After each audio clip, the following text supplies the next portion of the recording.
सभी को जैसे तरह आई होप सब बढ़िया होंगे, मस्त होंगे, बिंदास होंगे, झकास होंगे, बिल्कुल मेरे जैसा। बहुत बच्चे वेट कर रहे थे sir, YouTube session, YouTube session, YouTube session. लो जी भैया आ गया है। 3 बजे हमें भी पता है लाइव था, due to some technical issues हम लोग इसको रिकॉर्डेड डाल रहे हैं, ठीक है? तो आपका क्लास जो 3 बजे लाइव नहीं हो पाया था, बट ये आपका रिकॉर्डेड सेशन आई थिंक 5:30 5:35 तक मे बी आपका लॉन्च हो जाना चाहिए मेरे हिसाब से। टीम से मेरा बात हो गया है। तो चलिए सर, क्लास को शुरू करते हैं। और आपका मैंने चैप्टर बहुत ही अच्छा चैप्टर लिया है जिसका नाम है financial statement of solve proprietorship without adjustment. तो देखिए सर, मैं आपको एक चीज बताना चाहूंगा, मैंने यही चैप्टर क्यों स्टार्ट किया। बहुत सारे बच्चे बोलेंगे कि सर ये चैप्टर क्यों स्टार्ट किया, क्यों स्टार्ट किया। मैंने कहा भाई साहब, ये चैप्टर स्टार्ट करना बहुत जरूरी था। ये चैप्टर स्टार्ट करना बहुत जरूरी था। क्यों ज़रूरी था? मैं आपको बताना चाहूँगा। ये चैप्टर स्टार्ट करना इसलिए ज़रूरी था बेटा, ये चैप्टर स्टार्ट करना इसलिए ज़रूरी था क्योंकि इसके बगैर कुछ काम नहीं हो पाता। अगर इसके बगैर कुछ काम नहीं हो पाता तो क्या ही करते बेटा आप लोग? समझ रहे हैं, नहीं समझ रहे मेरी बात? ओके? चलिए, अभी हमारा काफ़ी हद तक चीज़ें ठीक हो गई हैं। ओके, चलिए, तो स्टार्ट करते हैं सोल प्रोप्राइटरशिप। देखिए, मैं आपको एक चीज़ बताना चाहूँगा पहले। आप जब बात करते हैं ना सोल प्रोप्राइटरशिप की, किसकी बात करते हैं आप? सोल प्रोप्राइटरशिप की बात करते हैं, तो याद रखिएगा,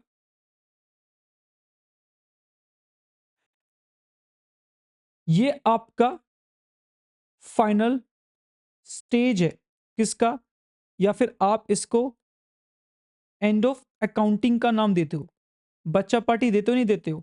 मेरी कोशिश ये रहेगी कि ये लेक्चर आपके लिए लाइव सेशन की बिहाफ पे ही आए।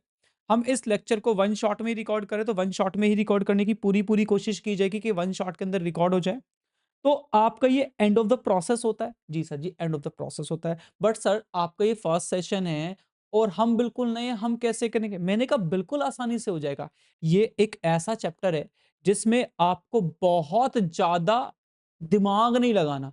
इसमें मैं आपको ऐसे ऐसे क्रक्स दे दूंगा कि आपने ये चैप्टर बिल्कुल एक बार भी नहीं पढ़ा होगा ना, तो भी आप इस चैप्टर को इजीली कर पाओगे। Sir ji please please please बता दीजिए, बस ये तो चैप्टर आफत बना हुआ है हमारे लिए, हमारा आंसर कभी मिलता ही नहीं है। अब बैलेंस शीट मैच है तो अब ऐसे बल्ले बल्ले करेंगे।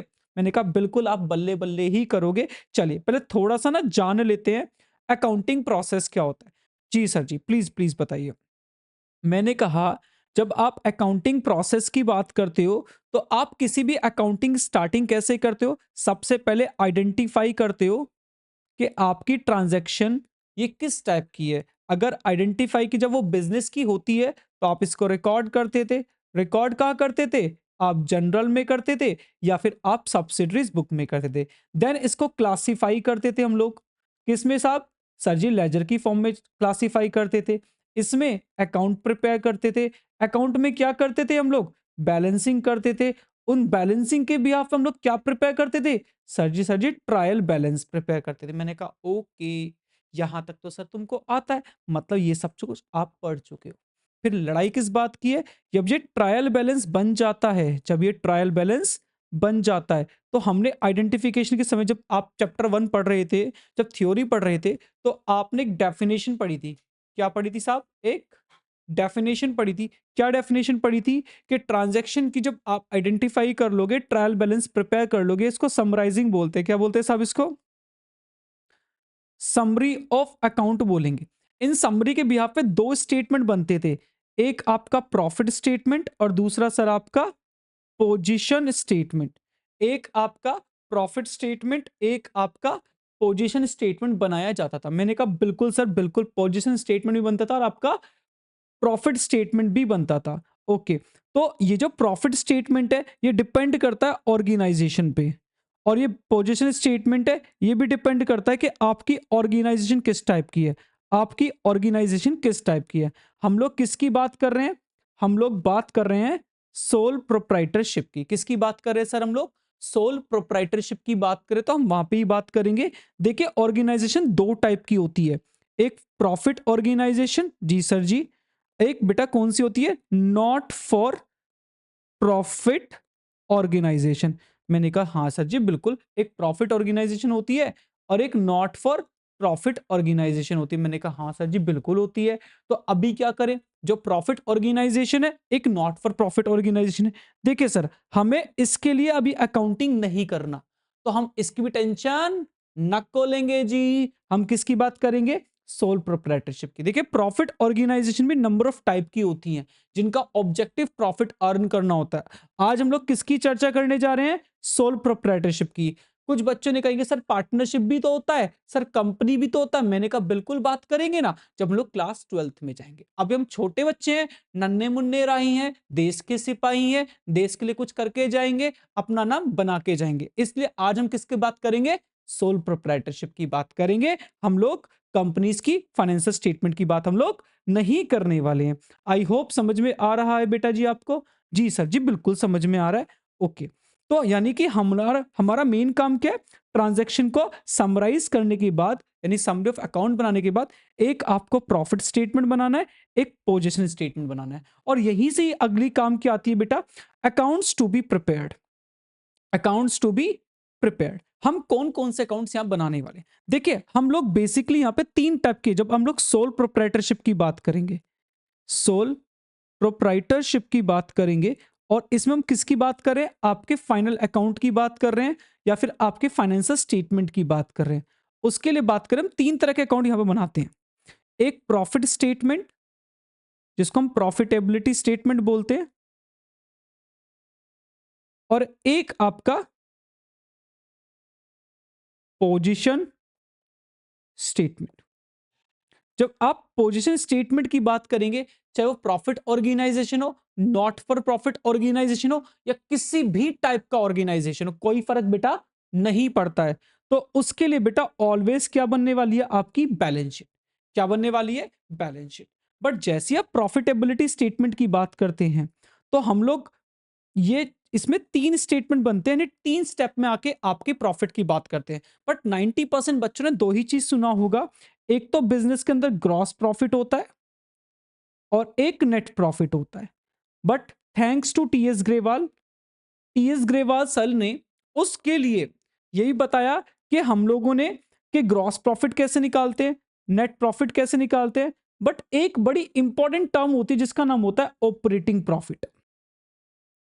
देखिए मैं अभी स्टेटमेंट का नाम भी डिस्कस नहीं कर रहा हूं, ना तो मैं आपको बता रहा हूं ट्रेडिंग अकाउंट क्या है, ना मैं आपको बता रहा हूं प्रॉफिट एंड लॉस अकाउंट क्या है। मैं जस्ट अभी आपको बता प्रॉफिटेबिलिटी में प्रॉफिट कितने टाइप के होते हैं, तीन टाइप के होते हैं, ऑपरेटिंग प्रॉफिट, ग्रॉस प्रॉफिट और एक नेट प्रॉफिट। ये तीन तरह के प्रॉफिट होते हैं। जब आप क्लास 12th में जाते हो ना, तो सबसे बड़ा प्रॉब्लम बनता है ये, बच्चों को ऑपरेटिंग प्रॉफिट पता नहीं होता कि सर ऑपरेटिंग प्रॉफिट क्या भला है। और ये आपको हर प्लेस पे देखने को मिल जाएगा। सबसे पहले क्लास 12th में के पार्ट बी स्टार्ट होता है जिसका नाम है बेटा क्या, फाइनेंशियल स्टेटमेंट ऑफ कंपनी। और हमारे 11वीं क्लास का भी पार्ट बी क्या होता है, financial statement of sole proprietorship. इसीलिए हमको तीनों के बारे में इंफॉर्मेशन होना बहुत जरूरी है। ग्रॉस प्रॉफिट क्या है, ऑपरेटिंग प्रॉफिट क्या है, और एक नेट प्रॉफिट क्या है। मैंने कहा अकाउंट्स टू बी प्रिपेयर्ड, तो सर आपने अकाउंट्स टू बी प्रिपेयर्ड क्यों नहीं बताए, आपने प्रॉफिटेबिलिटी की बात क्यों की, आपने पोजीशन की बात की। मैंने कहा प्रॉफिटेबिलिटी पोजीशन स्टेटमेंट तो पता चले आपको पहले, होते क्या है प्रॉफिटेबिलिटी स्टेटमेंट, क्या जो प्रॉफिट के बारे में इंफॉर्मेशन दे। और जो दूसरा आपका पोजीशन स्टेटमेंट है वो क्या, जो भैया आपको बिजनेस की पोजीशनिंग के बारे में बताए कि बिजनेस के पास कितने की प्रॉपर्टी है, कितने का एक्सपेंस सॉरी कितने की एसेट्स है, कितने की लायबिलिटी है। उनको पता तो चले उन्होंने कितना पैसा बिजनेस के अंदर कंट्रीब्यूट किया, ये क्या बताएगा, आपका पोजीशन स्टेटमेंट बताएगा। और जब मैं प्रॉफिटेबिलिटी स्टेटमेंट की बात करूंगा, तो प्रॉफिटेबिलिटी स्टेटमेंट है ना सर, आपको उसका भी ध्यान रखना पड़ेगा। प्रॉफिटेबिलिटी स्टेटमेंट के अंदर आपको ग्रॉस प्रॉफिट देखना पड़ेगा, नेट प्रॉफिट देखना पड़ेगा और ऑपरेटिंग प्रॉफिट। अब सर बड़ी इंपॉर्टेंट बात, सर ग्रॉस प्रॉफिट कैसे निकलेगा और आपका नेट प्रॉफिट कैसे निकलेगा। देखिए ग्रॉस प्रॉफिट निकालने के लिए तो हम लोग बनाते हैं बेटा आपका ट्रेडिंग अकाउंट। क्या बनाएंगे बेटा हम लोग, आपका ट्रेडिंग अकाउंट बनाएंगे। क्या बनाएंगे बेटा जी, आपका ट्रेडिंग अकाउंट। जो पहला अकाउंट इसके अंदर बनने वाला है वो ट्रेडिंग अकाउंट बनने वाला है, और जो इसमें सेकंड अकाउंट बनने वाला है सर वो बनने वाला है आपका प्रॉफिट एंड लॉस अकाउंट। क्या बनने वाला है बेटा, प्रॉफिट एंड लॉस अकाउंट। ये दो अकाउंट आपके मेन होते हैं। बट ये जो ऑपरेटिंग प्रॉफिट है, इस ट्रेडिंग से आपको ग्रॉस प्रॉफिट मिलेगा, और इस बेटा net profit and loss account से आपको नेट प्रॉफिट मिलेगा। बेसिकली दो ही अकाउंट बनते हैं, फॉर्मेट का पार्ट भी होते हैं, बट उसी बीच में एक ऑपरेटिंग प्रॉफिट नाम के ना शॉर्ट क्वेश्चंस डाले हुए हैं। मैं भी इनको डिस्कस करूंगा आपसे जब न्यूमेरिकल वाले पोर्शन पे आऊंगा। फिलहाल हम लोग अभी थ्योरी पे चल रहे, तो थ्योरी को ही डिस्कस करते हैं। ठीक है बेटा जी, चलिए। तो बड़ी इंपॉर्टेंट बात है कि आपका एक ट्रेडिंग होता है, एक प्रॉफिट एंड लॉस होता है, तीसरा जो स्टेटमेंट बनता है इसमें अकाउंट बनता है, वो बनता है बैलेंस शीट। मतलब हमको तीन बड़ी बड़ी बातें पता चली कि जो हम अकाउंट्स टू बी प्रिपेयर्ड में जाएंगे, तो हमको अकाउंट्स कौन कौन से बनाने हैं, हमें कौन कौन से अकाउंट इसके अंदर बनाने हैं। एक तो हमें ट्रेडिंग अकाउंट बनाना है। क्या बनाना है बच्चों? एक तो ट्रेडिंग अकाउंट बनाना है, एक आपका प्रॉफिट एंड लॉस अकाउंट बनाना है, और थर्ड वन बेटा आपका बैलेंस शीट आपको प्रिपेयर्ड करनी है। मेरी बात समझ में आती है? ये दोनों आपके प्रॉफिटेबिलिटी स्टेटमेंट के अंदर आते हैं, और ये आपका पोजीशन स्टेटमेंट के अंडर आता है। ठीक है, वो आपका प्रॉफिटेबिलिटी स्टेटमेंट के अंदर आता है, ये आपका पोजीशन स्टेटमेंट के अंदर आ जाता है। बच्चों मेरी बात समझ में आती है कि नहीं आती है? जल्दी बताइए। क्लियर है बच्चा पार्टी? जी सर जी, बहुत बढ़िया, क्लियर है सर हमको। अब हम आगे बढ़ेंगे। सर जी, इतना तो समझ में आया कि एक प्रॉफिट स्टेटमेंट बनना है और एक पोजीशन स्टेटमेंट बनना है, बट बनना कैसे है? देखिए, प्रॉफिट लॉस निकालने के लिए, पोजीशन स्टेटमेंट निकालने के लिए अकाउंटिंग की 5 भाषाएं आपको क्लियर होनी चाहिए। 5 टर्म जिसको आपने एक नाम दिया था, किसका बेटा? Modern accounting approach. Modern accounting approach chapter number आपने, जब आपने फॉर्म्स ऑफ बेसिकली ये किसमें पढ़ा होगा आपने? Rules of debit and credit chapter number 6 से 7 पढ़ा होगा बुक्स के अकॉर्डिंग। अब कोई एनसीईआरटी फॉलो करता है, कोई टीएस ग्रेवाल फॉलो करता है, कोई डीके गोयल फॉलो करता है, बट ये आपने पढ़ा होगा जहां आप रूल्स ऑफ डेबिट और क्रेडिट पढ़ते हो। तो मैं कहता हूं मॉडर्न अप्रोच आपको अकाउंटिंग करने में बहुत मदद करती है, बट ट्रेडिशनल अप्रोच आपको सिखाती है डेप्थ ऑफ अकाउंटिंग। तो अभी हमारे को डेप्थ ऑफ अकाउंटिंग तो देखना नहीं है, अभी हमको सीखना है इस क्लास के अंदर न्यूमेरिकल कैसे परफॉर्म हो। भैया, हमारी 20 मार्क्स का पार्ट भी आने वाला है। कितने मार्क्स का पार्ट भी आने वाला है आपका? 20 मार्क्स का पार्ट भी आने वाला है। तो इस 20 मार्क्स के पार्ट बी से हमको बचना है सर। ठीक है ना? हमको तो भैया वो सॉल्व करना सिखा दो जिसमें हम एमसीक्यू भी अच्छे से सॉल्व कर पाए और हमारा सारा काम हो जाए। मैंने कहा जी सर जी, बिल्कुल ऐसे ही कर देंगे, काहे टेंशन लेते हैं पांडे जी। चलिए। तो यहां से आपके rules of debit and credit में मैंने बच्चों को एक चीज बताता हूं। बेटा एक वर्ड याद करता हूं, बेटा एलिस। ठीक है बेटा? या फिर बेटा, बहुत सारे बच्चे अपने अपने अकॉर्डिंग इसका मीनिंग निकालते हैं। मैं कहता हूं दो ही चीज होंगी अकाउंटिंग में, तो डेबिट होगा या क्रेडिट होगा। बेटा एलआईसी होती है क्रेडिट, और ये जो आपका ए और ई का बैलेंस होता है, इसका डेबिट होता है। याद रखना, अगर किसी का भी बैलेंस क्रेडिट है, वो इंक्रीज होगा तो आपको क्रेडिट करना होगा, डिक्रीज होगा तो आपको डेबिट करना पड़ेगा। अगर किसी का बैलेंस डेबिट है, इंक्रीज करना तो उसे डेबिट करना पड़ेगा, डिक्रीज करना तो उसे साहब क्रेडिट करना पड़ेगा। ये आपकी अकाउंटिंग के अंडर आता है। साहब मेरी बात समझ में आती है कि नहीं आती? जल्दी से बताओ, जल्दी से बताओ, क्या मेरा पॉइंट क्लियर है बच्चा?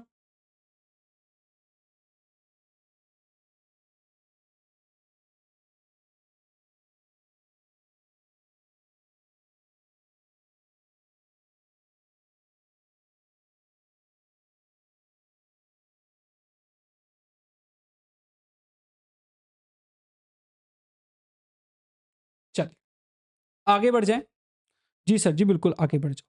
तो इसी चीज के ऊपर आपका जो अगला काम आता है, जो आपका अगला काम आता है, वो क्या आता है साहब? आपका अगला काम जो आता है, वो आपका आता है क्या साहब? ये आइडेंटिफाई करना कौन सा एक्सपेंस कहां जाएगा, कौन सी इनकम कहां जाएगी। क्योंकि बेटा मैंने एक चीज बताई, L I C. L I सी का मतलब क्या होता है? लायबिलिटी, इनकम और कैपिटल।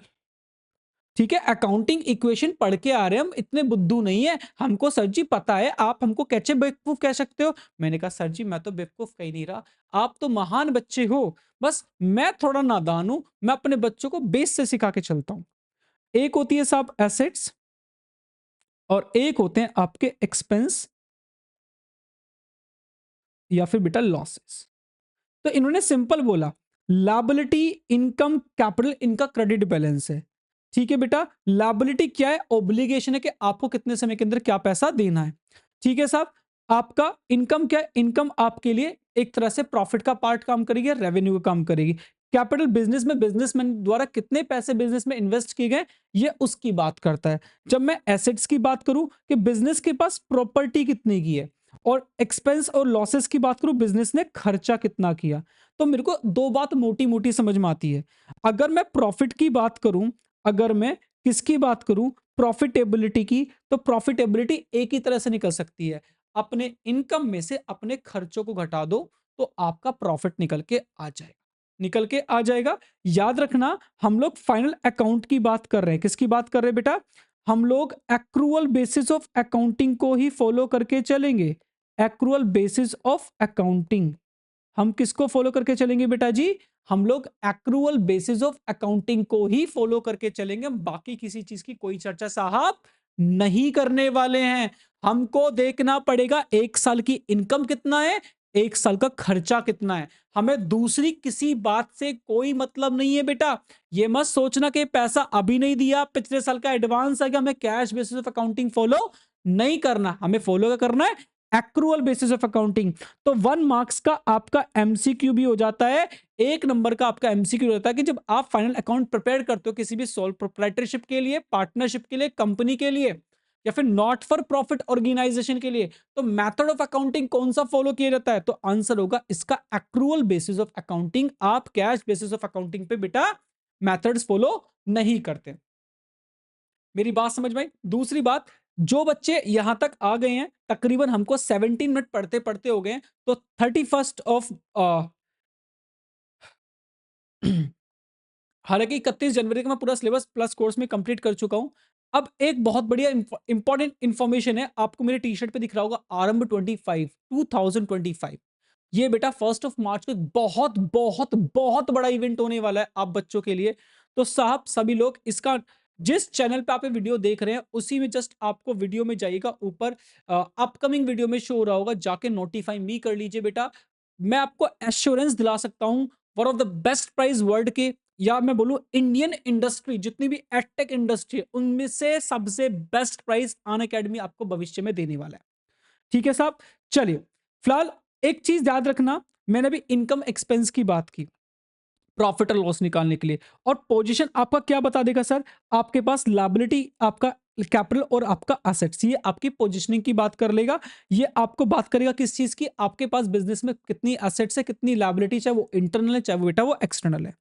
अब बड़ा ही इंपॉर्टेंट है, चैप्टर को शुरू करने से पहले आपको पता होना चाहिए ये खर्चे मेरे कितने टाइप के होते हैं, खर्चे मेरे कितने टाइप के होते हैं, ये मेरे को पता होना बहुत जरूरी है।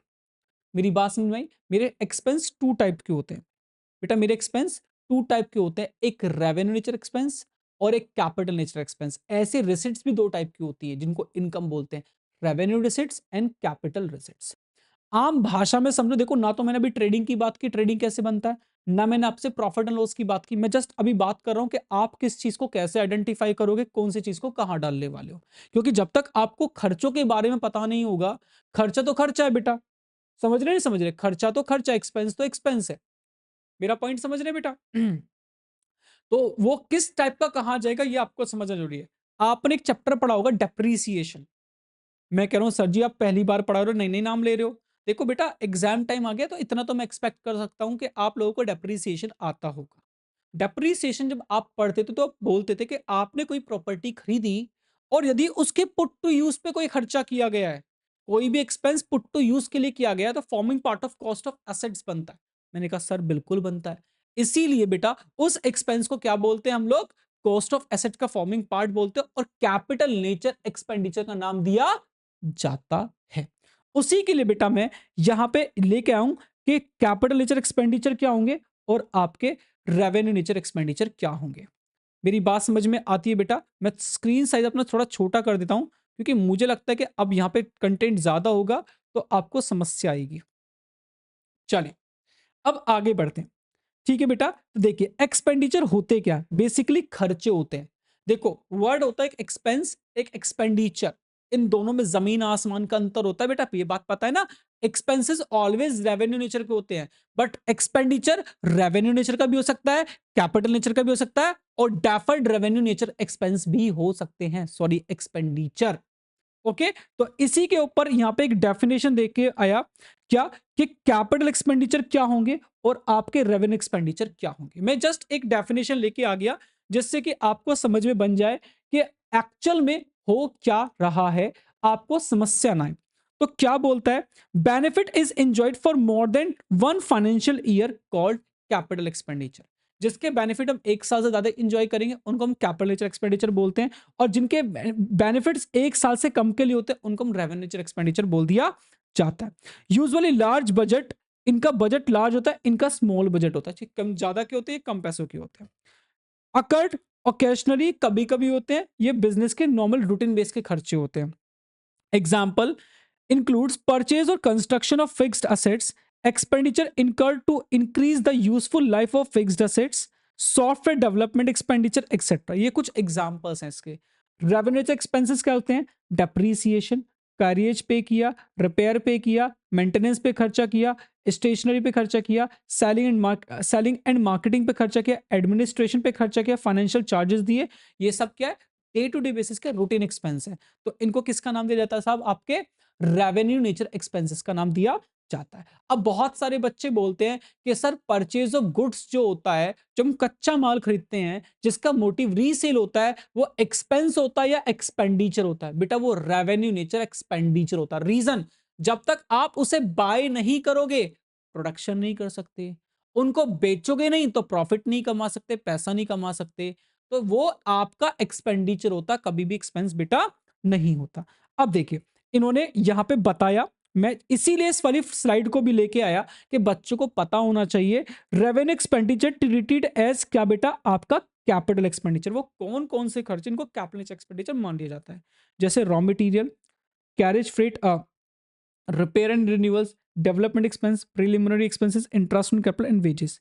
ठीक है बेटा, ये कुछ रेवेन्यू एक्सपेंडिचर्स है, वो ट्रीट कभी कभी कर लिया जाता है, but most of the case में ये चीज पॉसिबल बेटा नहीं हो पाती है। आपको क्लास 11th में फोकस करना है, कैपिटल नेचर एक्सपेंडिचर एक ही होगा आपके जो काम का आएगा। आपने कोई प्रॉपर्टी बाय की, उसके पुट टू उस पर कोई खर्चा किया, बस आपको उस पर फोकस करना, किसी और चीज पर फोकस बेटा नहीं करना। अब मैंने एक वर्ड यूज किया था डेफर्ड रेवेन्यू एक्सपेंडिचर, इसके बाद न्यूमेरिकल आने वाले, बच्चा पार्टी, बच्चा पार्टी, इसके बाद न्यूमेरिकल आने वाले, न्यूमेरिकल करेंगे। 22 मिनट हो गए हैं और हमने अपने शॉर्ट आंसर्स की थ्योरी रेडी कर ली है और साथ साथ हमारे न्यूमेरिकल रेडी कर लिए। यदि हमको 1 मार्कर्स और 3 मार्कर्स में बेसिक थ्योरी से अगर हमको न्यूमेरिकल आता है तो ठीक है, वही एक्सपेंडिचर, क्योंकि ये जो आपका आइटम है ना बेटा, ये जो आपका कैपिटल एक्सपेंडिचर और रेवेन्यू एक्सपेंडिचर, यहां से हर एक टीचर एटलीस्ट 2 एमसीक्यू एक्सपेक्ट करता हूं। मैं खुद एक टीचर हूं बेटा, 2 स्कूल्स में पढ़ाता हूं, तो मैं आपको कह सकता हूं कि मैं जब पेपर बनाता हूं तो मैं यहां से 2 मार्क्स के एटलीस्ट एमसीक्यू डालता हूं, इससे कम में बात नहीं बन पाती बेटा। ये बात आप सभी जानते हैं कि जो आपका पेपर होता है वो 60 और 20 में डिवाइड होता है, और 20 पार्ट में आपके 2 ही चैप्टर होते हैं, एक फाइनेंशियल स्टेटमेंट और दूसरा आपका इनकम्प्लीट रिकॉर्ड। ये 20 मार्क्स के होते हैं बेटा, बाकी 60 मार्क्स के लिए बाकी का पेपर होता है बेटा। ठीक है, चलिए आगे बढ़ते हैं। क्या बोलता है डेफर्ड रेवेन्यू एक्सपेंडिचर, मैं आपको एग्जांपल देता हूं। आपके सामने मैं हमेशा बच्चों को एक एग्जांपल बताऊं, सर तेरा चकराए जब दिल डूबा जाए, आजा प्यारे चंपी करा ले काहे घबराए, नवरत्न आजमाए। प्रमोशन नहीं कर रहा हूं, एग्जाम्पल है भाई, मस्त। तो वो जो आपका नवरत्न ऑयल आप यूज करते हो ना साहब, जब वो आप नवरत्न ऑयल यूज करते हो तो बेसिकली दिमाग ठंडा हो जाता है। ठंडा मीन्स ठंडा रे ठंडा। तो उसका करने के लिए आपके अमिताभ बच्चन साहब ने करोड़ों की पेमेंट ली होगी, तो वो बेनिफिट तो मोर देन 1 ईयर में मिलने वाला है ना। कॉन्ट्रैक्ट, जैसे कि अभी मैं एक रिकॉर्ड कोई वीडियो कर रहा हूँ, लाइक अन अकेडमी के साथ मैं कॉन्ट्रैक्ट में हूँ, तो कॉन्ट्रैक्ट में क्लोज डाल देगा कि ये जो आप राइट्स दे रहे हैं 5 साल के लिए 6 साल के लिए आप हमारे लिए प्रोडक्ट बना रहे हैं, यानी हम आपको पेमेंट जो कर रहे हैं वन टाइम कर रहे हैं, बट बेनिफिट आपका 5 साल तक लेने वाले, एग्जाम्पल के तौर पर समझ के चलिएगा। तो ये जो मेरा कंटेंट अभी मैं आप बच्चों के लिए बना रहा हूं, अन अकेडमी इसको 5 साल तक पब्लिश करेगा, समझ रहे, रेवेन्यू जनरेट करने के लिए। तो बेसिकली उनके लिए कैसा खर्चा हो गया, डेफर्ड रेवेन्यू एक्सपेंडिचर हो गया।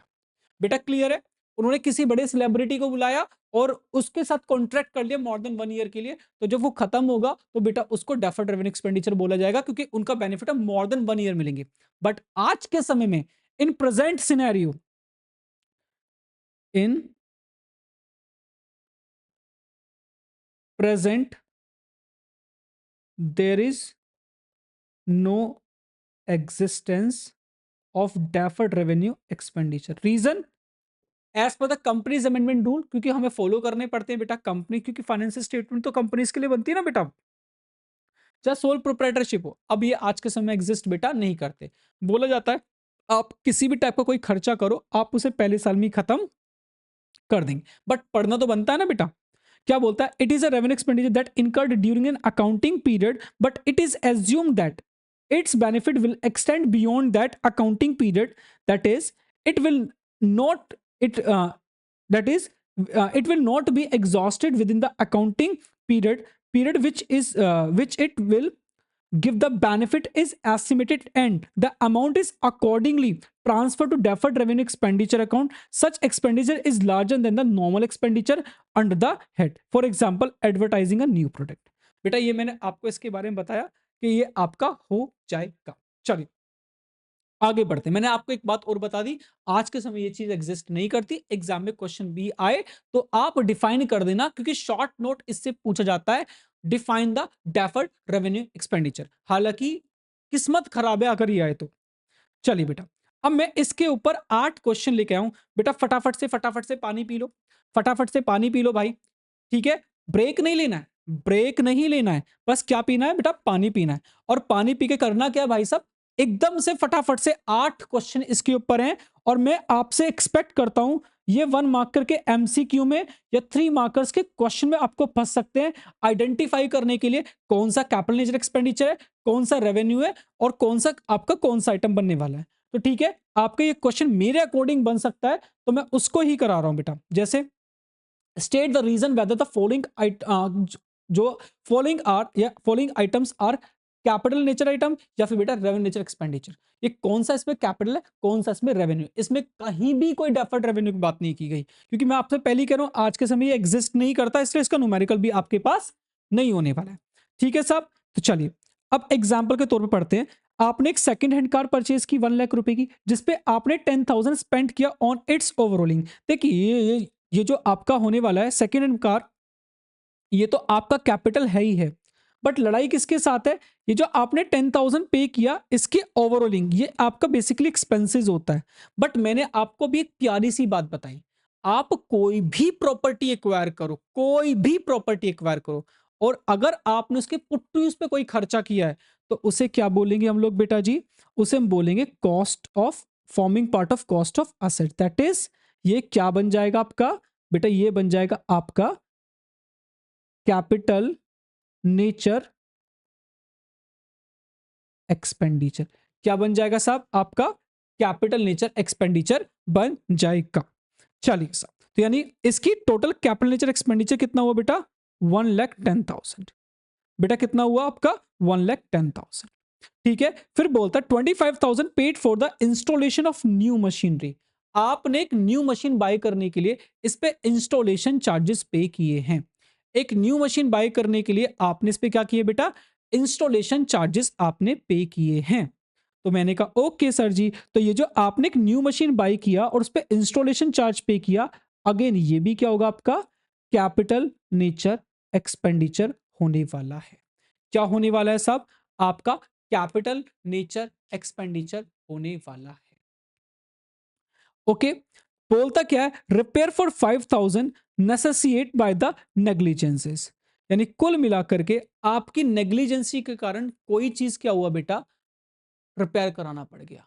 भाई साहब ये मेंटेनेंस का खर्चा है, ये कोई फॉर्मिंग पार्ट ऑफ कॉस्ट नहीं बनना चाहिए। आपकी गलती हुई, आप इसको कंट्रोल कर सकते थे। यहां से नॉर्मल लॉस और एबनॉर्मल लॉस की कहानी बनती है।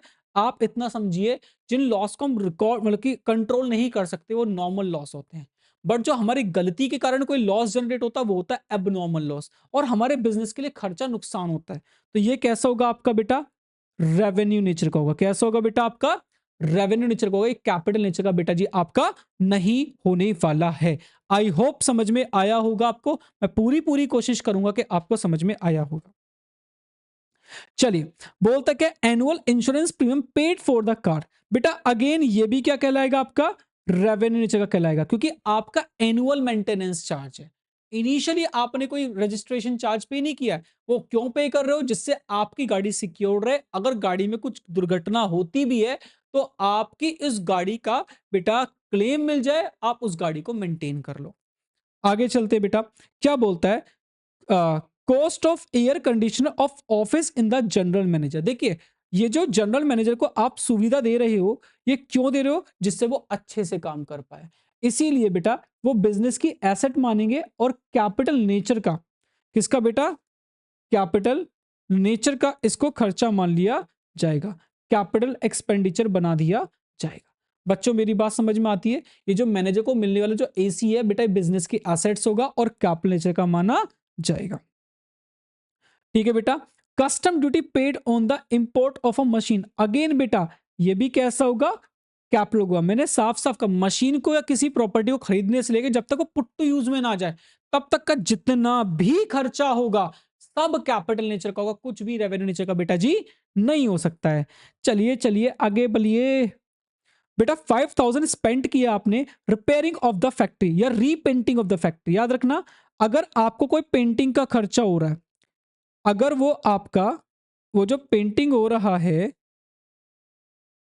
जो आपका पेंटिंग का एक्सपेंस है, अगर आपने न्यू पे कराया तो वो कैपिटल होता, बट अगर आपने किसी भी एग्जिस्टिंग मशीन पे कोई खर्चा किया है तो बेटा वो ऑलवेज कैसा होगा आपका बेटा, रेवेन्यू नेचर का होगा। कैसा होगा बेटा जी आपका, रेवेन्यू नेचर का होगा। कैसा होगा बेटा जी आपका, रेवेन्यू नेचर का हो जाएगा।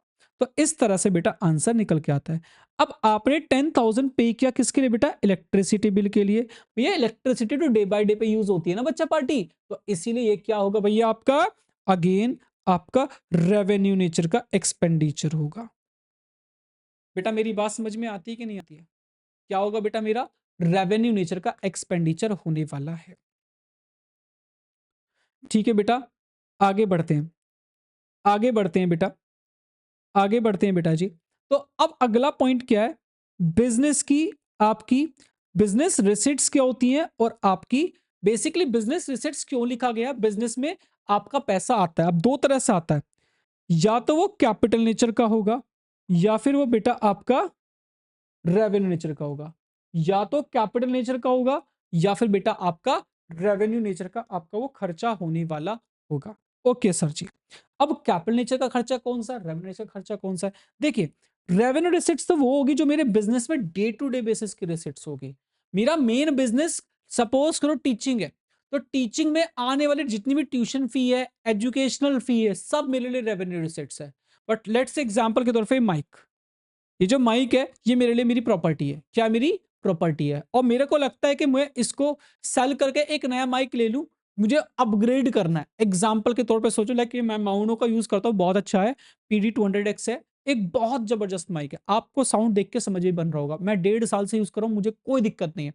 बट अब मैं चाहता हूँ मैं हाइपर एक्स पे हो जाऊं, श्योर पे हो जाऊं, लाइक बहुत सारे अदर ब्रांड्स हैं जिनके माइक बहुत अच्छे हैं, मैं शिफ्ट होना चाहता हूं।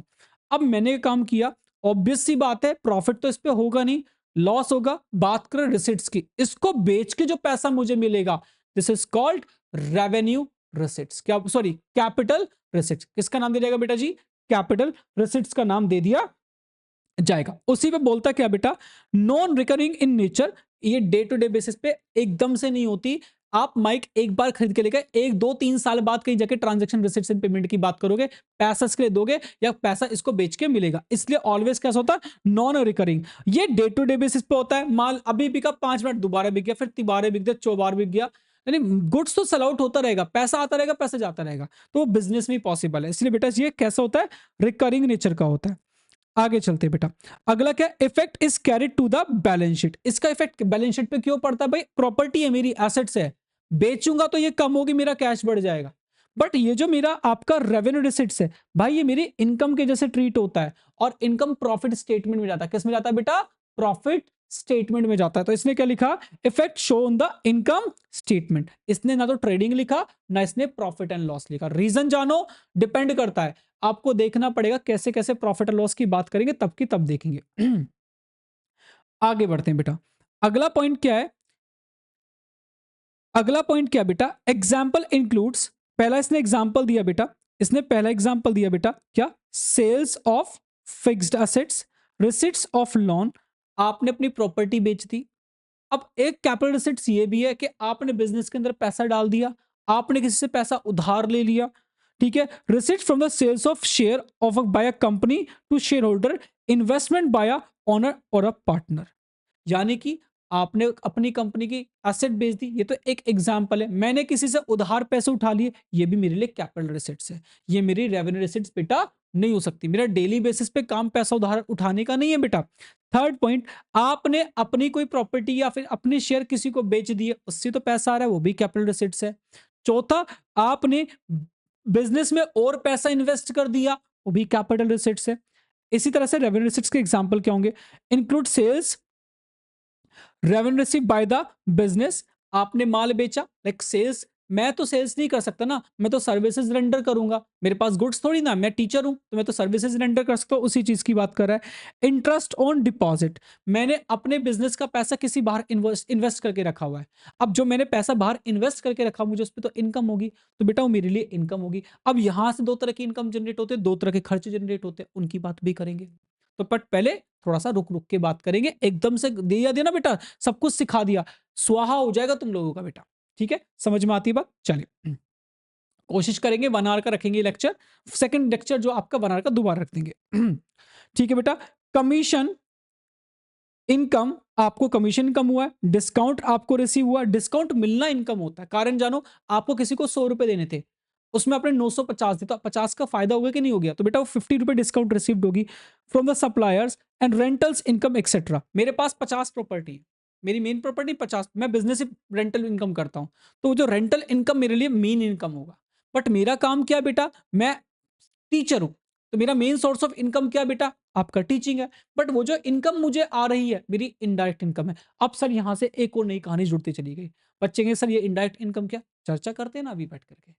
इसने तो बात को छेड़ा है जिससे कि आपको समझ में बने कि what is the indirect income, इसने तो टॉपिक छेड़ा बेटा। चलिए आगे बढ़ते हैं बेटा, अगला पॉइंट क्या होगा, meaning of financial statement. Meaning of financial statement, अब यहां से मेरी चर्चा स्टार्ट होती है कि आपके फाइनेंशियल स्टेटमेंट क्या होते हैं। रीजन जानिए, पहले मुझे बच्चों को ये बताना था कि आपके पास क्या होता है, आपकी स्टार्टिंग कहां से होती है, और आपके इन एक्सपेंसेस का मतलब क्या है, जहां पे मैंने आपको 3 मार्क्स तक के न्यूमेरिकल परफॉर्म करा दिए।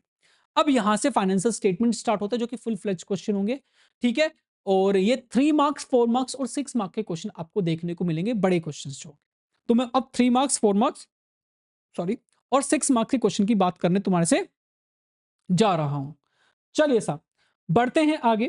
तो देखिए, फाइनेंशियल स्टेटमेंट होता क्या, मैंने साफ साफ शुरुआत में बताया कि ये आपके बिजनेस का एंड प्रोडक्ट है। क्या है बेटा, एंड प्रोडक्ट है। एंड प्रोडक्ट है किसका बेटा, ऑफ अकाउंटिंग प्रोसेस। जब आप अकाउंटिंग, जब आप अकाउंटिंग प्रोसेस की बात करोगे, प्रोसेस की बात करोगे, तो सबसे लास्ट में जो काम आप करते हो ना बेटा, अकाउंटिंग का जो काम करते हो, वो यही करते हो, फाइनेंशियल स्टेटमेंट बनाना, जो आपको दो चीज निकाल के देता है कि आपके बिजनेस के पास प्रॉफिटेबिलिटी कितनी है और बिजनेस के पास पोजीशनिंग कितनी है। और ये बात शुरुआत से समझाते समझाते आ रहा हूं कि profitability and positioning, profitability and positioning, ये शुरुआत की स्लाइड से लेके आपके यहां तक पहुंच गया। मैंने क्या बात किया, प्रॉफिटेबिलिटी की बात की और पोजीशनिंग की बात की। तीसरी मैंने कोई चर्चा किया ही नहीं आप बच्चों से, क्यों नहीं किया, मुझे पता है कि इसके बाहर कुछ नहीं। चलिए अब आगे बढ़ते हैं बेटा, अगला पॉइंट क्या होने वाला है बच्चा पार्टी, अगला पॉइंट क्या होने वाला है बेटा जी, चल पढ़ लेते हैं। क्या बोलता है? बोलता है financial statement shows the financial performance that is profit and financial position of the enterprise. बच्चा मैंने गलत तो नहीं बोला कोई? नहीं सर जी, आप गलत कैसे बोल सकते हो? हाँ हाँ, मैं समझ रहा हूँ, रिकॉर्डिंग पढ़ा रहा हूँ, बट अंदर अंदर कह रहे होंगे हाँ हाँ ठीक है, मुझे मत सिखाओ। बेटा सीखना तो हमसे ही पड़ेगा, समझ रहे हो? चलो आओ, आइए बेटा। क्या बोलता है? Financial statement that is final account, कुछ लोग इसको फाइनल अकाउंट का नाम भी देते हैं बेटा, are the statement prepared at the end of accounting period, हमेशा साल के अंत पे बनता है, ठीक है, to determine the financial performance that is profit earn और loss incurred during the year and also the financial position of the business as on that date. या कुछ लोग इसको बोलते हैं कि एज ऑन मत लिखो, एज एट लिखो। तो डिपेंड करता है सिचुएशन पे, आपका एज एट लिखा जाना है, एज ऑन लिखा जाना, बात एक ही है। बेसिकली एज एट एक परफेक्ट पॉइंट है, बट क्या बुक में एज ऑन लिखा हुआ होता है, कुछ बुक में कुछ में एज एट लिखा हुआ होता है, तो बच्चा बड़ा कंफ्यूज होता है। तो ये जो एज एट होता है, क्योंकि बैलेंस शीट एक स्पेसिफिक डेट को बनता है, प्रॉफिट एंड लॉस जो फॉर द ईयर एंडेड का होता है, पूरे साल भर के अंत पे ही बन सकता है, बट बैलेंस शीट आप किसी भी एक स्पेसिफिक डेट को बनाता है, इसलिए एज एट आना चाहिए। A complete set of financial statement of financial statement, और ये क्या लिखा हुआ है, और फाइनेंशियल अकाउंटिंग, और फाइनेंशियल अकाउंटिंग इंक्लूड्स दो बड़े इंपॉर्टेंट चीज, trading and profit and loss account, and second thing बेटा इज अ बैलेंस शीट। बेटा दूसरा क्या आपका? Balance sheet. क्या बेटा? Balance sheet. अब इसमें दो चीज सर, अभी तक तो आपने दोनों को अलग अलग बताया, बट यहां पे एक साथ क्यों लिखा? Trading and profit and loss account, सब्र करो, बताएंगे इस बात को भी कि दोनों साथ ही क्यों लिखे जाते, अलग अलग क्यों नहीं लिखे जाते, इनकी भी चर्चा करेंगे। अब बच्चों याद रखना, अब आप बेसिक थ्योरी पढ़ चुके हो, फाइनेंशियल स्टेटमेंट क्या आपको समझ में आ चुका है कि साल के अंत पे बनेगा और एक साल की किसी भी एक स्पेसिफिक डेट को बनेगा, वो होगा पोजीशन। बट प्रॉफिट और लॉस निकालने के लिए आपको एक साल के सारे खर्चे, एक साल की सारी इनकम, चाहे कैश में हुआ हो या ना हो, एक साल के सारे इनकम के साथ खर्चे, एक साल में खर्च किया हो या ना किया हो, वो सब इसी साल में रिकॉर्ड करना पड़ेगा। ये बोलता क्या है? As per accrual accounting assumption. अगर एक्रूअल अकाउंटिंग असम्पशन नहीं होता तो हम इसकी चर्चा भी बेटा नहीं करते। बेटा मेरी बात समझ में आती है? कोई समस्या, परेशानी, दिक्कत बेटा? जल्दी बताओ, कोई प्रॉब्लम तो नहीं है किसी को ना बेटा? जी सर जी, बिल्कुल प्रॉब्लम नहीं है, हम लोग आगे बढ़ सकते हैं बेटा। ठीक है सर, हम लोग आगे बढ़ सकते हैं। जी सर, बिल्कुल बढ़ सकते हो जी। अगला पॉइंट क्या होगा? ठीक है बेटा, देखिए मैंने साफ साफ का financial statement are the end product of accounting process prepared from the trial balance. मैंने, आप देखिए यहाँ पे, अगर आप ध्यान से देखेंगे, मैं दिखाता हूँ, कोई नहीं लोड हो रहा है, होने दो। जब मैं समरी ऑफ ट्रायल बैलेंस कह रहा था, मैंने कहा ट्रायल बैलेंस से दो स्टेटमेंट बनते हैं, एक प्रॉफिट स्टेटमेंट और दूसरा बेटा पोजीशन स्टेटमेंट। इसीलिए बोला क्योंकि बेटा विदाउट ट्रायल बैलेंस आप statement of profit and loss and balance sheet बेटा प्रिपेयर्ड नहीं कर सकते हैं। ठीक है बेटा जी, आप इनके बगैर बेटा प्रिपेयर्ड नहीं कर सकते हैं। अब क्या बोलता है? एसर्टेन करते हैं, हम लोग देखते हैं कि हमने प्रॉफिट अर्न किया है या फिर लॉस इनकर्ड किया by the enterprises during an accounting period. ठीक है, it is known as known from trading account and the profit and loss account. But मैंने आपको कहा था कि ट्रेडिंग अकाउंट होता है एक, और एक आपका प्रॉफिट एंड लॉस अकाउंट होता है। अकाउंट दो ही होते हैं बेटा, इससे आपका ग्रॉस प्रॉफिट निकलता है, अभी ग्रॉस प्रॉफिट की चर्चा मैं आगे करूंगा, और यहां से आपका नेट प्रॉफिट निकलता है। क्या निकलता है बेटा? नेट प्रॉफिट निकलता है। मेरी बात समझ में आई बेटा? क्या निकलता है? यहां से आपका ग्रॉस प्रॉफिट निकलता है, यहां से आपका नेट प्रॉफिट निकलता है। बेटा इन दोनों के बीच में एक प्रॉफिट एलिमेंट और होता है, जिसको बोलते हैं बेटा, इन दोनों के मिड में होता है वो, इन दोनों के मिड में होता है बेटा। क्या होता है बेटा? इसके और इसके बीच में, इन दोनों के बीच में यहां पे एक और चीज होती है जिसको बोलते हैं ऑपरेटिंग प्रॉफिट। क्या बोलते हैं बेटा? Operating profit. मैं इन सब की चर्चा भी करूंगा, टेंशन ना लो, फिलहाल बस समझ के चलो, ये क्लास ट्वेल्थ के लिए आपके इंपॉर्टेंट एलिमेंट में से एक है। इसके बगैर क्लास ट्वेल्थ में बहुत सारी चीजें दिक्कत करेंगी, जैसे अकाउंटिंग रेश होगा, कैश फ्लो स्टेटमेंट हो गया, आपका बैलेंस शीट हो गया, में सब में आने वाला है टॉपिक। ठीक है, assets on and liability on on that date, हमारे पास प्रॉपर्टी कितनी है, हमें किसको कितना पैसा देना है, that is financial position is known as from the balance sheet, यानी आपके पास कितने की प्रॉपर्टी है, किसको कितना पैसा देना, ये बैलेंस शीट से पता चलता है, जिसको हम परफॉर्मेंस नहीं बेटा पोजीशन स्टेटमेंट बोलते हैं। क्या बोलते हैं? परफॉर्मेंस प्रॉफिट एंड लॉस को बोलते हैं, ट्रेडिंग को बोलते हैं, और पोजीशनिंग के लिए हम बैलेंस शीट वर्ड का यूज बेटा करते हैं। आई होप आपको समझ में बना होगा, बिल्कुल बना होगा। चलिए सर जी, चलिए अब बात करते हैं trading account and profit and loss. मैं फिर दोबारा से रिपीट करता हूं कि आदत से मजबूर होना बेटा। अब एलिस को याद कर लो, सुंदर कन्या, शी इज वेरी सुंदर कन्या, ठीक है, जो बताती है, जो बीच में LIC है, बीमा करा लो, क्रेडिट बैलेंस। कैसा बैलेंस होगा इसका बेटा? क्रेडिट बैलेंस होगा। और असेट्स और एक्सपेंस का बेटा कैसा बैलेंस होगा आपका? डेबिट बैलेंस होने वाला है। कैसा बैलेंस होने वाला है बेटा? आपका डेबिट बैलेंस होने वाला है। आई होप समझ में आया कि नहीं आया? जल्दी से बताइए, क्लियर है कि नहीं है? क्लियर है बेटा? जल्दी बताओ, क्लियर है? जी बहुत बढ़िया, बहुत बढ़िया। ठीक है बेटा, तो यही चीज बेटा इसमें आने वाली है। अब यहां से अब आपने एक चीज पढ़ी कि देखिए, प्रॉफिट निकालने के लिए आपको दो चीज चाहिए, एक तो इनकम चाहिए और दूसरा बेटा आपको एक्सपेंसेस चाहिए। चाहिए कि नहीं चाहिए? मैंने कहा बिल्कुल चाहिए सर। आपको क्या चाहिए? एक्सपेंसेस चाहिए। अब ये इनकम भी दो टाइप की होती है बेटा, एक डायरेक्ट इनकम और एक बेटा आपका इनडायरेक्ट इनकम। ऐसे ही आपके एक्सपेंस भी बेटा क्या होते हैं? डायरेक्ट होते हैं और बेटा आपके इनडायरेक्ट होते हैं। अब सर ये डायरेक्ट और इनडायरेक्ट की डेफिनेशन क्या है? ठीक है बेटा, ये डायरेक्ट और इनडायरेक्ट की डेफिनेशन है क्या? बड़ी सिंपल भाषा में समझते हैं। डायरेक्ट इनकम आपको मेन कोर्स ऑफ बिजनेस से आएगी, जो आपका मेन सोर्स ऑफ इनकम होगा ना, वहां से आपको इनकम आती है, उसे डायरेक्ट इनकम बोलते हैं। बट जो आपकी इनडायरेक्ट इनकम होती है बेटा, वो आपकी अदर इनकम की कैटेगरी में आएगी, यानी जो काम आप करते हो उससे अलावा आप जो भी पैसा कमाते हो, वो सब की सब बेटा क्या है? बेटा आपकी इनडायरेक्ट इनकम है। इसी तरह से डायरेक्ट खर्चे होते हैं और इनडायरेक्ट खर्चे होते हैं।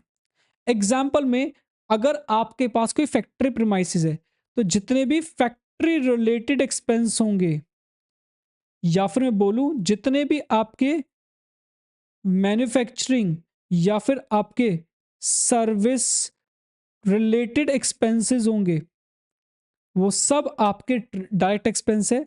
और जितने भी अदर देन फैक्ट्री, मैन्युफैक्चरिंग और सर्विस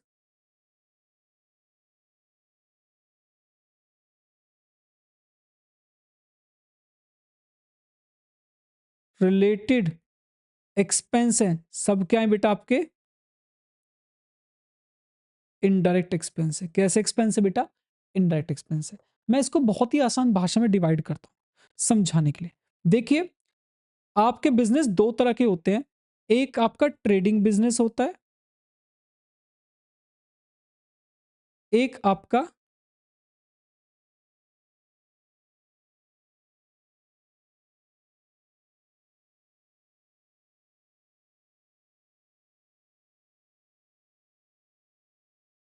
मैन्युफैक्चरिंग बिजनेस होता है, एक आपका सर्विस प्रोवाइडिंग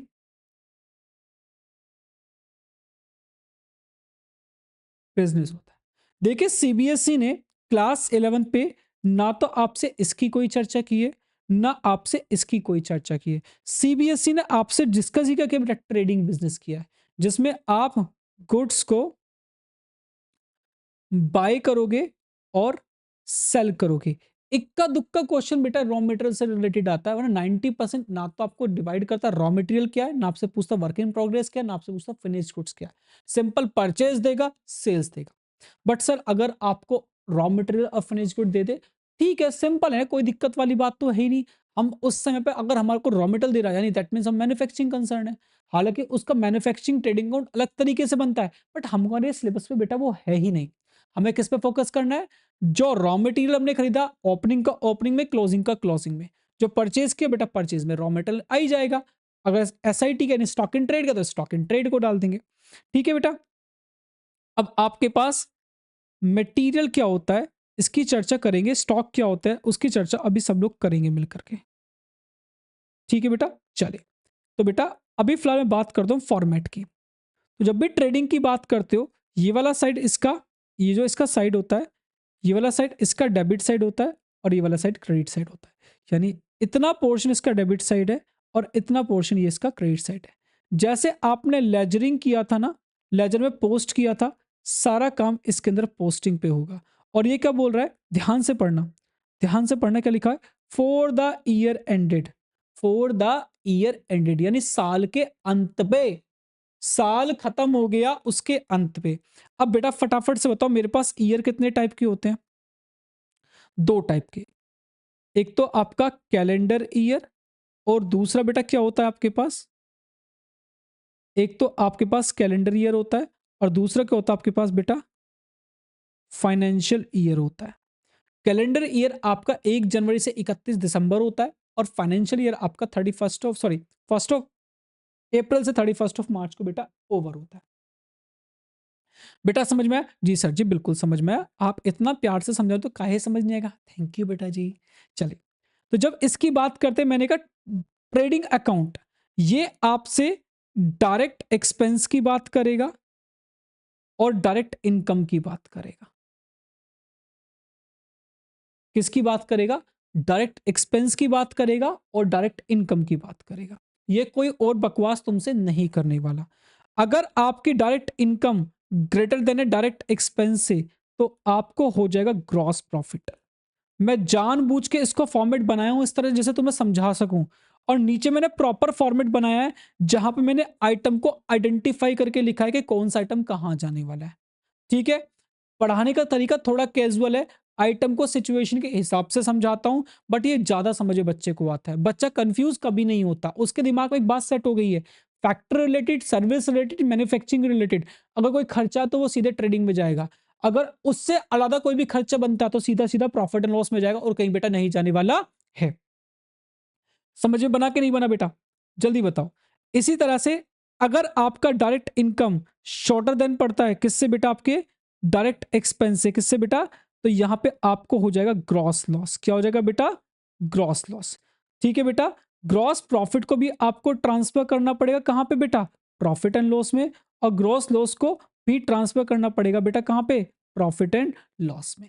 ठीक है बेटा, देखो इनके लिए जनरल एंट्री भी पास होती है, ऐसे जनरल एंट्री के भी क्वेश्चन होता है, बट किस्मत खराब हो तो ही एग्जामिनर जनरल एंट्री देता, अदरवाइज बेटा जनरल एंट्री एग्जाम में नहीं आती है। समझ में आई बात? चलिए, तो बेटा याद रखना, डायरेक्ट एक्सपेंस डेबिट साइड और डायरेक्ट इनकम बेटा आपका क्रेडिट साइड डाल दिया जाता है। तो जब भी किसी भी प्रॉफिट और लॉस की बात करते हो, देखो नया बिजनेस चालू हुआ है तो आपके पास कोई स्टॉक नहीं होगा पिछले साल का, तो जो आपने इस साल खरीदा, जिस पे उतना खर्चा किया और जितना बेटा आपने बेच दिया और जो माल आपके पास बच गया, ट्रेडिंग में उसकी बात करेंगे। देखो एक वर्ड होता है, बहुत ही इंपॉर्टेंट वर्ड होता है बेटा, एक वर्ड होता है बेटा, मैं थोड़ा सा यहां पे सॉल्व कर देता हूं क्योंकि मेरे पास स्पेस बहुत है, इसलिए बेटा वन नोट में पढ़ा रहा हूं मैं, जिससे मैं आपको समझा सकूं। एक होता है कॉस्ट ऑफ मटेरियल कंज्यूम्ड, एक होता है कॉस्ट ऑफ मटेरियल कंज्यूम्ड।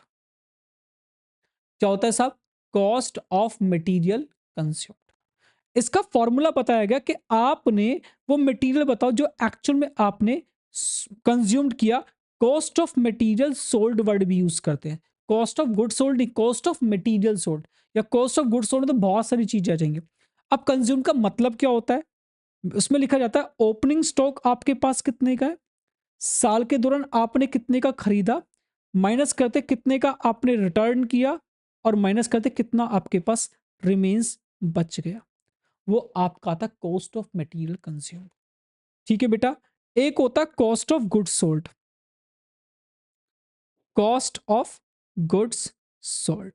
इसमें और इसमें अंतर क्या होता है, बहुत छोटा सा अंतर होता है बेटा। क्या होता है, इसमें भी ओपनिंग स्टॉक होता है प्लस नेट परचेज करते एक्चुअल में। अब नेट परचेज का मतलब क्या होता है, परचेज माइनस परचेज रिटर्न। इसमें ऐड करते आपके डायरेक्ट एक्सपेंसेस, डायरेक्ट एक्सपेंसेस की डेफिनेशन बड़ी सिंपल है।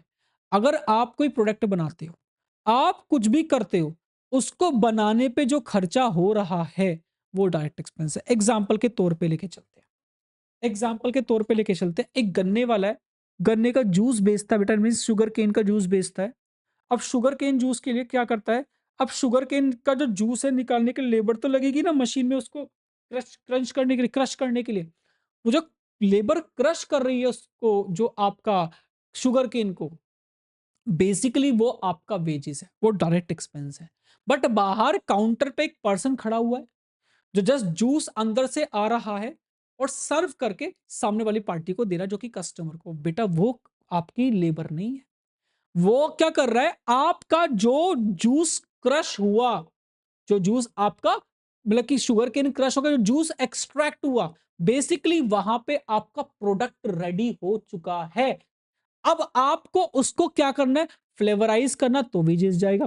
बट जब आप उसे सर्विंग की बात करोगे, वहां पे आप उसको रेडी नहीं कर रहे हो। रेडी तो जैसे वो क्रश हुआ और जूस एक्सट्रैक्ट हुआ, रेडी हो गया, जूस रेडी हो गया। अब बाहर क्या जाएगा, एक कप के अंदर, ग्लास के अंदर जस्ट वो पोर किया जाएगा और सामने वाली पार्टी को बेटा सर्व कर दिया जाएगा। तो बेटा वो जो वहां पे जो आपने खर्चा किया, वहां आपने पे किया सैलरी।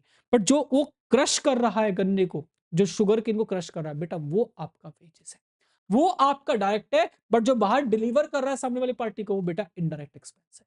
तो यही चीज समझना जरूरी है बेटा, कि कौन सा डायरेक्ट है, कौन सा बेटा आपका इनडायरेक्ट होने वाला है। इसीलिए बेटा ये डायरेक्ट खर्चे इसमें जोड़ते हैं और इसमें से क्लोजिंग स्टॉक निकल के माइनस कर देते हैं। ये क्या होता है, कॉस्ट ऑफ गुड्स सोल्ड। जो माल मैंने बेचा उसको बनाने पे कितना खर्चा किया। और जैसे ही मैं अपनी नेट सेल्स में से, किस में से, नेट सेल्स में से कॉस्ट ऑफ गुड्स सोल्ड को माइनस करता हूं, तो मेरे पास ग्रॉस प्रॉफिट निकल के आता है। But if net sales shorter than COGS, जिसको कॉस्ट ऑफ गुड सोल्ड, और काफी टाइम इसे cost of revenue from operation का भी नाम दिया जाता है। किसका नाम दिया जाता है बेटा, cost of revenue from operation का भी नाम दिया जाता है। तो उस कंडीशन में आपको क्या बनेगा बेटा, ग्रॉस लॉस बनेगा। एग्जाम्पल के तौर पे आपने 10 का बेच दिया, बट इसकी कीमत 12 थी। आपने 10 का बेच दिया, इसकी कीमत 8 थी। तो यहां पे ग्रॉस प्रॉफिट कितने का है बेटा, 2000। कितने का है बेटा, 2000 रुपए का ग्रॉस प्रॉफिट आया। बट यहां पे क्या आया बेटा, यहां पे जब ग्रॉस लॉस आया तो कितने का है बेटा, 2000 रुपए का बेटा ग्रॉस लॉस है। ओके, अब इसी टेबल में आते, पहले इसी टेबल में आते बेटा। अगर ग्रॉस प्रॉफिट होगा तो यहां डालेंगे, और ग्रॉस लॉस होगा तो बेटा इधर की तरफ जाएगा, किस नाम से, बाय ग्रॉस लॉस CD के नाम से। ठीक है, और ये gross loss, gross profit BD के नाम से। अब इसको कहां ट्रांसफर कर देंगे बेटा, प्रॉफिट एंड लॉस अकाउंट में।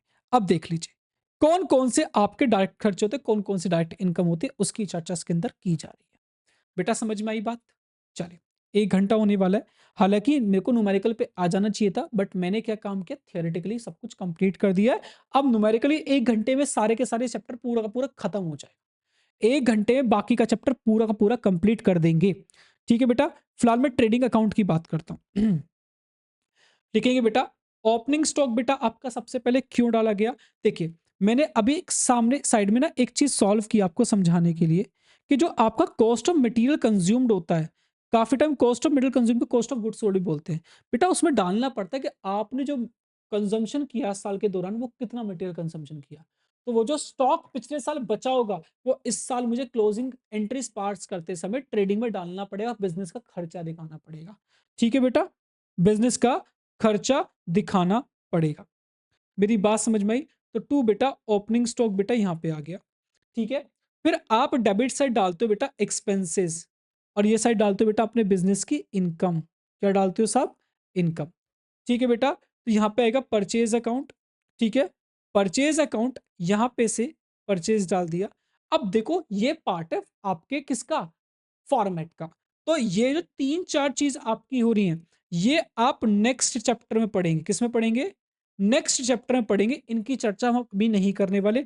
हम किसकी बात करेंगे यहाँ पे? ओनली रिटर्न आउटवर्ड की बात करने वाले हैं। बाकी किसी चीज की बेटा हम लोग बात नहीं करने वाले हैं। बेटा मेरी बात समझ में आई? रिटर्न आउटवर्ड इसमें से माइनस कर देते हैं तो नेट बैलेंस आपका बाहर था। अब यहाँ पे ऐसा क्यों किया गया? देखिए, आपने जब ट्रायल बैलेंस बनाया था ना, तो आपने एक बात नोट की थी। आपने एक बात नोट की थी कि भाई, कि हम लोग क्या करेंगे कि जो आपका परचेज होगा वो डेबिट साइड आएगा और परचेज रिटर्न जो होगा वो क्रेडिट साइड आएगा। मैंने एक बात बताई, एसेट्स हो, लायबिलिटी हो, इनकम हो, कैपिटल या फिर बेटा आपका एक्सपेंस हो, इसका डेबिट बैलेंस, इसका डेबिट बैलेंस, बट तब भी परचेज रिटर्न का बेटा क्रेडिट बैलेंस हम लोग दिखाते हैं। किसका बैलेंस दिखाते हैं बेटा हम लोग? क्रेडिट बैलेंस दिखाते हैं। दिखाते हैं कि नहीं दिखाते हैं? जल्दी से बताओ बेटा। ठीक है,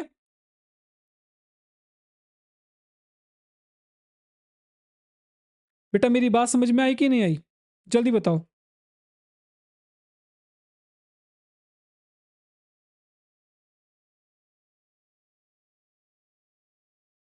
चलो बेटा। तो हमने बोला ये जो क्रेडिट बैलेंस आ रहा है, या तो इसको ट्रेडिंग के क्रेडिट साइड डाल दो, अदरवाइज स्टैंडर्ड ट्रीटमेंट क्या बोलता है कि परचेज जो आप ट्रेडिंग अकाउंट में दिखाएंगे वो कैसे दिखाएंगे बेटा? नेट बैलेंस दिखाएंगे, यानी जितना माल आपने एक्चुअल में यू खरीदा, तो जो परचेज किया उसमें से परचेज रिटर्न को माइनस कर दो। तो बेटा इसीलिए यहां से ये आपका परचेज रिटर्न माइनस किया जाता है। अब ये ड्रॉइंग क्या है, सैंपल क्या, डोनेशन क्या, लॉस बाय फायर क्या, इसको डिस्कस करेंगे बेटा आपके नेक्स्ट चैप्टर में, जब एडजस्टमेंट के साथ पढ़ेंगे आपका फाइनेंशियल स्टेटमेंट। अब ये विदाउट एडजस्टमेंट वाला तो इसकी चर्चा बेटा हम लोग नहीं करने वाले। इसी तरह से आप सेल्स की बात करेंगे, सर्विस प्रोवाइडिंग की बात करेंगे, 99.99% केस के अंदर आपको सेल्स मिलेगा। इसी तरह से अगर आपने कोई माल बेचा और आपको रिटर्न मिल गया तो वो आपकी इनकम नहीं है, तो आपको उसको भी यहां से माइनस करना पड़ेगा, नेट सेल को अपनी इनकम में दिखाना पड़ेगा। अब यहां पे लिखा बाय सेल्स ऑफ स्क्रैप। काफी टाइम क्या होता है, लाइक एग्जाम्पल के तौर पर बोलते हैं कि बाटली वाले की दुकान पे गए, समझ रहे हो बाटली वाले कौन सा बेटा? वाइन शॉप पे गए, वाइन शॉप पे आपने देखा होगा कि वहां वाइन की बोतल्स लोग खरीदते हैं और वहीं के वहीं एक स्क्रैप या जो उन्होंने कचरे का बॉक्स डाल रखा होगा, फिर उन्होंने डस्टबिन रख रखा होगा, उसके अंदर डालते चले जाते हैं। तो क्या काम करता है वाइन शॉप वाले? सारी बोतलों को कलेक्ट करके रखता है और महीने के एंड पे आके सेल आउट कर देता है। इस सिचुएशन में वो जो आपका सेल कर रहा है और हर महीने रिप्लेस उसको सेल कर रहा है, मतलब वो यहाँ पे उसका स्टॉक बन गया, स्टॉक ऑफ बॉटल बन गया, और बेटा वो सेल्स ऑफ स्क्रैप पे काउंट होगा और ट्रेडिंग की इनकम माना जाएगा, क्योंकि उसका रिकरिंग नेचर का उसका मेन कोर्स ऑफ बिजनेस बन चुका है। इसीलिए बेटा सेल्स ऑफ स्क्रैप आपके ट्रेडिंग में आता है। फिर ये जो क्लोजिंग स्टॉक है, अगर एडजस्टमेंट में गिवन होगा तो ही ट्रेडिंग के क्रेडिट साइड आता है, अदरवाइज स्टॉक अगर ट्रायल बैलेंस में तो आपकी एसेट बनेगा। अभी देखिए नेक्स्ट जो स्टेटमेंट है आपका, मैंने बनाया हुआ भी है आपका, विद एडजस्टेड परचेस पे क्या सिचुएशन होगी, इसको मैं जो इसकी चर्चा करूंगा नेक्स्ट क्लास में करूंगा बेटा। ठीक है बेटा जी। आगे आपका ग्रॉस लॉस आ गया। अगर ये आपके क्या है, इस सब की सब बेटा यहां से तक आपके डायरेक्ट एक्सपेंस है। क्या है बेटा? आपके डायरेक्ट एक्सपेंस है। आप वेजेस हो गया, फ्रेट इनवर्ड हो गया, पावर हो गया, इलेक्ट्रिसिटी हो गया, फ्यूल हो गया, गैस हो गया, मैन्युफैक्चरिंग एक्सपेंस हो गया, ये सब आपके ट्रेडिंग में आते हैं। ठीक है, इनसे बाहर आपको कुछ नहीं मिलेगा। अब एक बड़ा इंपॉर्टेंट एलिमेंट है, वेजेस ट्रेडिंग में आता है बट सैलरीज प्रॉफिट में आता है। बट सर जी वेजेस एंड सैलरीज आ गया तो हम क्या करेंगे? यदि सैलरीज एंड वेजेस आ गया तो हम क्या करेंगे? सर हम फर्स्ट पॉइंट को प्रेफरेंस देते हैं। अगर आपका अगर आपका क्या बोलते हैं कि अगर वेजेस पहले आ गया, सैलरीज बाद में, जैसे वेजेस एंड सैलरीज, तो आपका ट्रेडिंग में जाएगा। बट यदि सैलरीज एंड वेजेस आ गया, यानी सैलरीज पहले, तो वो प्रॉफिट एंड लॉस के अंदर जाएगा। ठीक है बेटा जी। आपकी फॉर्मेटिंग रिलेटेड जितनी भी ट्रेडिंग अकाउंट में होता है, ये आपका अगर इनकम ज्यादा है, क्रेडिट साइड ज्यादा है, डेबिट साइड कम है, तो बैलेंसिंग फिगर में हम लोग आपके यहां डाल देंगे क्या? Gross profit. अदरवाइज अगर आपका एक्सपेंस ज्यादा, डायरेक्ट एक्सपेंस ज्यादा है, ग्रेटर देन आपकी डायरेक्ट इनकम से, तो आपको जनरेट होगा ग्रॉस लॉस। ठीक है बेटा। और इसको कहां ट्रांसफर करेंगे बेटा? आपके प्रॉफिट एंड लॉस अकाउंट में। दो दो बार क्यों बन गया बेटा? ये एक्स्ट्रा बन गया, इसको काट देना। और अगला स्टेटमेंट क्या? एडजस्टेड परचेज का। इसको मैं नेक्स्ट क्लास में आपसे डिस्कस करूंगा। नेक्स्ट क्लास में पूरा चैप्टर हम लोग कंप्लीट कर देंगे। इस क्लास के अंदर हमने थ्योरी कंप्लीट किया है अपना पूरा का पूरा, और ट्रेडिंग का फंडामेंटल समझ लिया है। आई होप समझ में आया होगा आपको बेहतर तरीके से। इस क्लास को यहीं पे खत्म करते, तब तक के लिए सभी को बेटा जैसी तरह मिलता है आप लोगों से नेक्स्ट क्लास के अंदर।